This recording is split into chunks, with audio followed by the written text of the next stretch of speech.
السلام عليكم ورحمة الله وبركاته. إن الحمد لله نحمده ونستعينه ونستغفره ونعوذ بالله من شرور أنفسنا ومن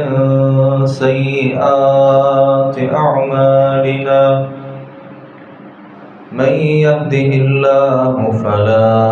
مضل له ومن يضلل فلا